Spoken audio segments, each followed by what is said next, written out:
What's up, guys? We're back with another Star Wars review, but today we're taking a look at a Figuarts release, and I think it's been a little while since I've done one of these. I haven't skipped the last few releases, but I never got around to reviewing a lot of stuff.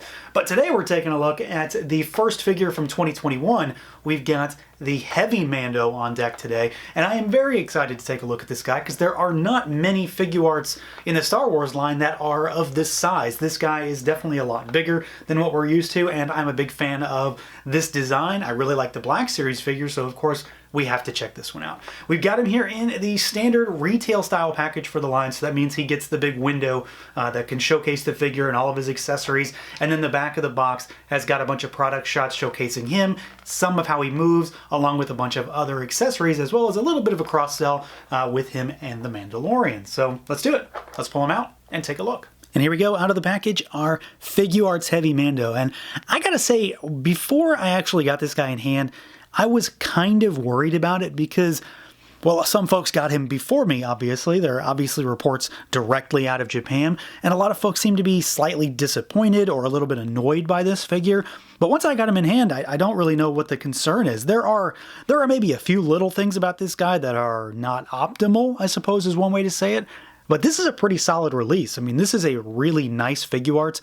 And you know me, I'm a line collector when it comes to stuff. So even though I have the Black Series Heavy Mando, there was no way I wasn't going to get this guy. He goes with my Figuarts Mando. They don't really cross-pollinate when I display stuff. So I'm really, really pleased with this guy at first glance. So let's see what he can do, see how he moves around. There is definitely going to be maybe a learning curve, not necessarily a hindrance when it comes to the jetpack and the the gun, because it is a thing for this guy. It's a big weight on his back. It's not super heavy, but it is of course a lot of plastic. It does kind of connect in a weird way, at least as far as the gun is concerned, and I find myself knocking it off. So we may take it off as far as moving this guy around.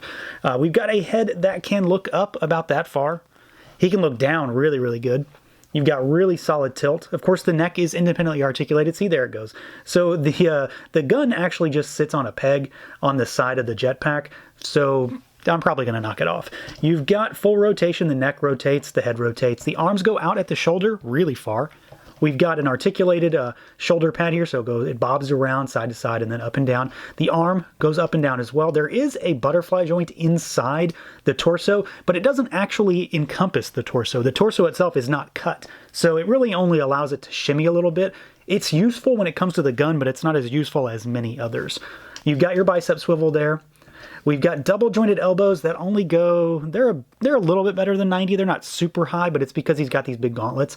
And then you've got your hinge and rotation at your ball hinges at the wrist. I'm going to pop the jetpack off for this part because I'm just going to knock it off anyway. When you're articulating him as far as the torso goes, he does have a torso cut, but he's also got a waist twist down here, so a ball peg. So you've got double rotation at the torso. You've got bob side to side as far as your tilt there. We go forward only about that far. He's a big armored dude, so I'm not too surprised. It's useful.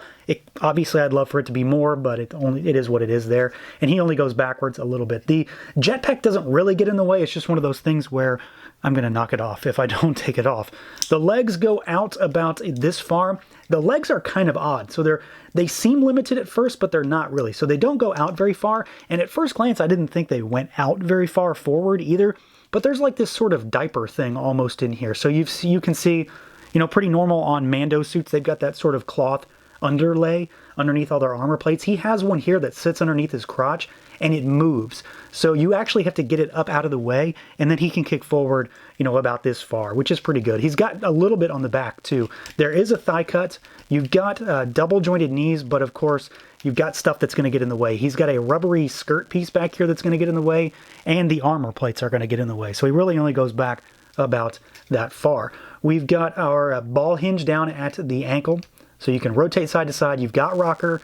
You've got your forward and backward, which is surprisingly good for this big clunky boot that he's got here. So it's just like a big armor tube basically, but he can still hinge up and down nicely because of how low set that is. And then you've also got a little bit of toe articulation, which I don't know. I never use it. but it is there. So he is pretty normal for a Figuarts. There's not really anything too surprising here. He is exactly what you would expect to get out of a Figuarts that is even more armored than usual. So he is big, he's bulky, he's just a big beefy guy that has a lot of armor plates on him. So while he doesn't necessarily move as well as some others, I think he moves pretty well for this style of figure that we've got here. As far as aesthetics go, though, I do think this guy looks really good. It is one of, I guess there aren't a lot of instances of this when it comes to Figuarts, of a figure that is actually weathered.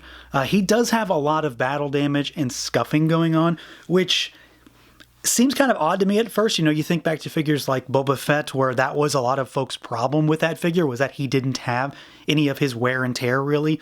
But this guy does, and I think it looks really good. I mean, I think it elevates the figure, gives it a little bit more depth, and just makes it look slightly more screen accurate. One of the big interesting things about this guy that is different from the Black Series that we'll take a look at is overall color palette. His blues are slightly lighter in some ways, very slightly, but the yellows are much more yellow in comparison to like tans that the Black Series figure has. I do think that from an overall sculpt perspective, he looks fantastic. I mean, there is tons of little detail all over this guy, especially on the chest and on the belt and on his gauntlet, which of course has his blaster on there, which I do really like.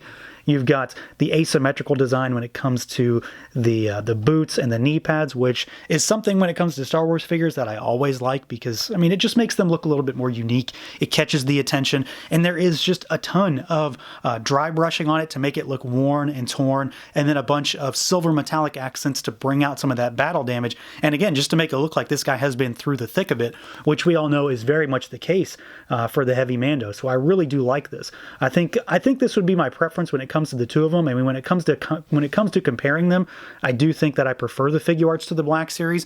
Granted, there is a humongous price difference there, so it's kind of hard to compare them in that sense, but this is a really, really solid looking figure.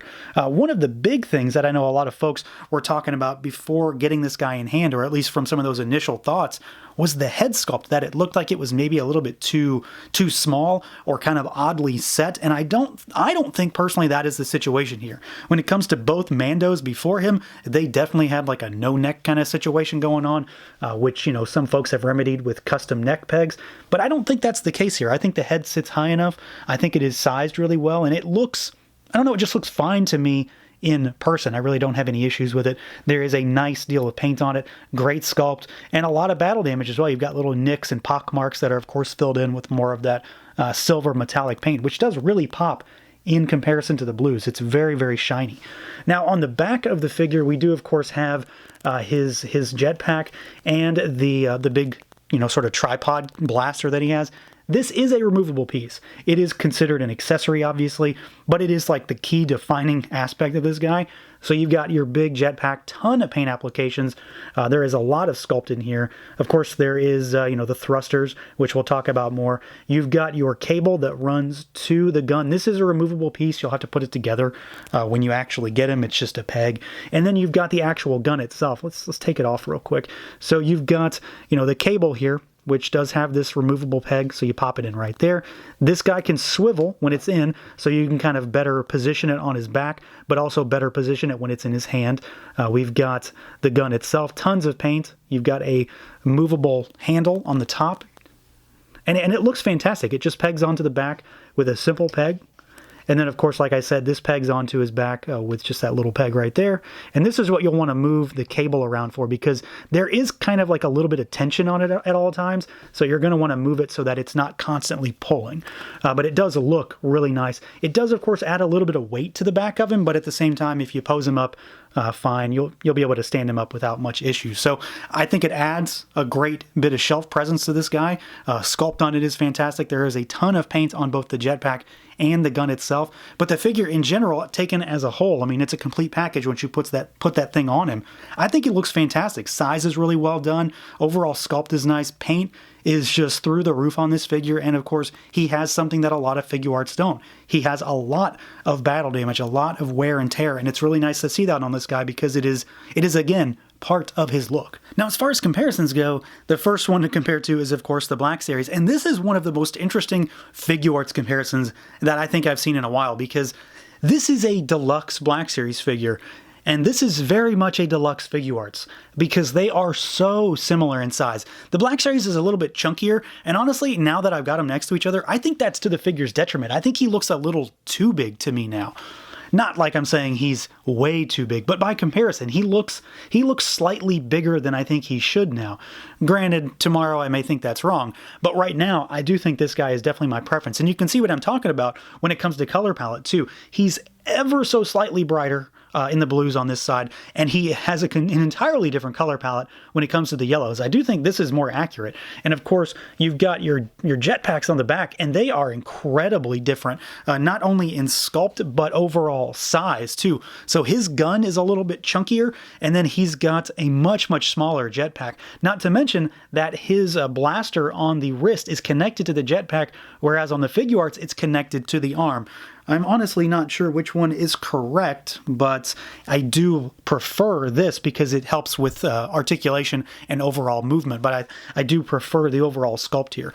Don't get me wrong, you know, the Black Series figure is a great figure for, what was he, 30, 35 bucks? So again, the price is a huge difference. It's hard to really compare these two, but when it comes to just saying, you know, which one I prefer more, I do really like this guy. He moves a little bit better, and I think he overall looks a little bit nicer, but you know, I'm not discounting the Black Series by any means. They are just different instances of the same figure, but you get a good idea of what we're working with when they are side by side. And then as far as size comparisons go, I'm not going to get too crazy into this, but we've got our Armorer and we've got our Figuarts Beskar Mando here to give comparison to our Heavy Mando as far as figures that are going to go with him. And because this little guy is close, here's the Black Series child. I honestly have no idea where my Figuarts child is at the moment. So we've got him. Of course, he's very tiny. A couple other things, maybe not necessarily related. So here he is with another Figuarts. Here is Jace from Dragon Ball Z. Obviously no relation there. And then for a different style of figure that is, of course, entirely unrelated, here he is with the 7-inch Filmation He-Man. So you can see that our Heavy Mando does have a lot of size on him. And then one more, because this is certainly something that he's going to be posed with or displayed with or photographed with. Here he is with the new Black Series Stormtrooper, just to give you an idea of what some of your cannon fodder will look like going up against him. So he's definitely got a lot of size on the Stormies that he's going to be mowing down. Now, as far as accessories goes, this guy isn't necessarily stacked as far as quantity as a lot of other Figuarts, but he has it where it counts. He has basically everything that he needs. The big stuff is already on him, and we've already talked about it. The jetpack and the gun. And this is really well done, and he has stuff to augment this. So you've got the jetpack, and we've got the gun. I'm just going to go ahead and take it off. It's easier to talk about it this way. So you've got thruster effects for your jetpack. So they're white and kind of clear yellow, which just pop into the boosters there. And then you've also got an effect part for the gun itself. So you've got a big blast effect here. So it's kind of like a pinkish red, which I really do like.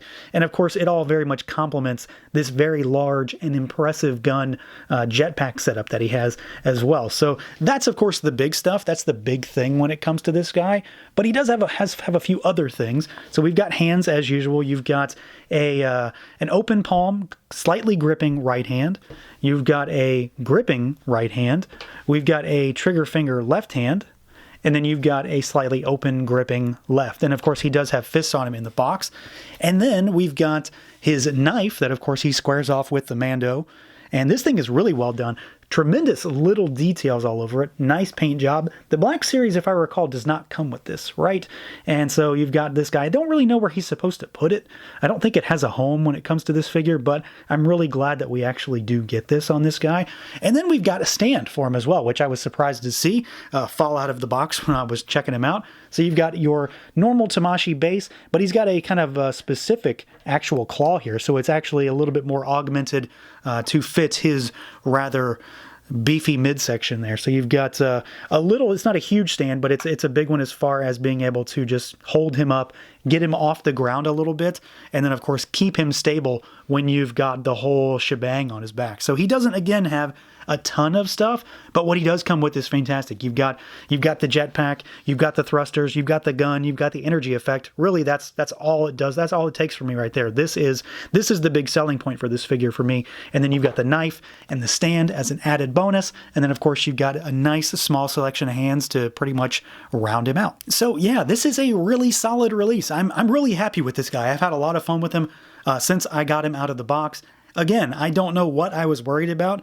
The only thing that I truly think is maybe a little bit of a concern is the jetpack and the gun. It does throw him off balance ever slightly, but so does the Black Series, so it's not really a weird thing. And then, of course, he's not as articulated in some respects as a lot of other Figuarts, but at the same time, taking into consideration the fact that he is a much bigger Figuarts than we're used to, he's a much bulkier figure, it's okay. It kind of plays into the aspect of what this guy is. He's a big, heavy bruiser. He's not going to be doing tons of acrobatic movements, but he's going to look fantastic standing there on your shelf, hoisted up in the air with those thruster effects, or holding that gun. It's a really nicely done figure. He moves well enough, and he looks fantastic. Paint job is superb on this guy, and he comes with a really solid set of accessories. So that's going to do it for this look at the SH Figuarts Heavy Mandalorian. Let me know what you guys think. Feel free to like, comment, subscribe, and share, and until next time.